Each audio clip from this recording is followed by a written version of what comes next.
ప్రజాపాలన ప్రగతి ప్రణాళిక తెలంగాణ ప్రభుత్వం వ్యవసాయ శాఖ రైతు వారోత్సవాల్లో భాగంగా వికారాబాద్ జిల్లా తాండూరులో స్థానిక ఎమ్మెల్యే మనోహర్ రెడ్డి, వ్యవసాయ శాఖ మంత్రి తుమ్మల నాగేశ్వరరావు ముఖ్య అతిథిగా హాజరయ్యారు. ఈ సందర్భంగా మంత్రి చేతుల మీదుగా తెలంగాణ ఆర్గానిక్స్ యాప్ ప్రారంభించారు.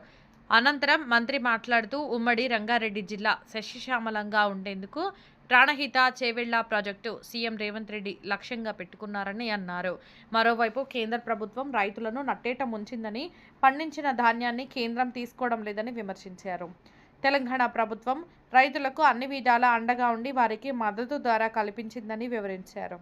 వికారాబాద్ జిల్లాలో పామాయిల్ ఫ్యాక్టరీ ఏర్పాటు చేయాలని సీఎం చెప్పారని, త్వరలోనే పామాయిల్ ఫ్యాక్టరీకి సీఎం చేతుల మీదుగా శంకుస్థాపన చేయనున్నట్లు తెలిపారు.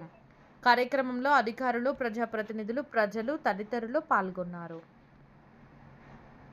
తాండూరు పప్పు కూడా అంత రుచికరమైనటువంటి పప్పు ఉంటుంది. దీనికి ఖచ్చితంగా కందిపొట్టు అనేది కావాలి అని చెప్పి సార్ గారికి కూడా ముఖ్య మంత్రివర్గ గారు కూడా చెప్పడం జరిగింది. అది మన చేతిలో పని కాదు, అది మన స్టేట్ గవర్నమెంట్ చేసినటువంటి పనులు మనం సార్ చేసేవాడు. మనం మంత్రివర్గులు మన దగ్గర నుంచి ఢిల్లీకి పంపించడం జరిగింది. అది సెంట్రల్ గవర్నమెంట్ పరిధిలో ఉన్నది.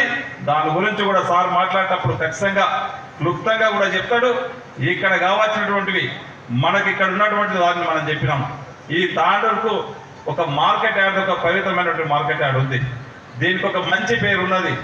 చుట్టుపక్కల పరిసర ప్రాంతంలో ఈరోజు కోసి కానివ్వండి, కోడంగల్ కానివ్వండి, దౌలతాబాద్ కానివ్వండి, పక్కనే ఉన్నటువంటి చించోళి కర్ణాటక దగ్గర నుంచి కూడా ఆ ధాన్యాన్ని మన దగ్గర తీసుకొని అమ్ముకొని పోతారు.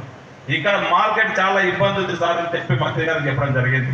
చెప్పినప్పుడే తక్షణమే నేను తెచ్చినప్పుడే 10 లక్షలు 10 కోట్ల రూపాయలు ఇంతకుముందు కూడా ఇవ్వడం జరిగింది.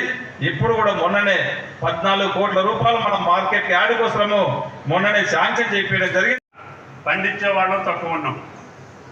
పంటలు కానీ కూరగాయలు కానీ ఏ పంట అయినా సరే డబల్ రేట్ అయినా సరే కొని తినాలి. ఈ కలుషితమైన ఆహారం తిని మనం ఆరోగ్యం పాడు చేసుకోవద్దు అని చెప్పి ప్రజలందరూ కోరుకుంటున్నారు. దానికి తగ్గట్టుగా మనం పండిస్తే మనకి ఆదాయంతో పాటు ప్రజారోగ్యాన్ని కాపాడి ఈ రాష్ట్రం ఒక ట్రేడ్ మార్క్గా నిలవాలి.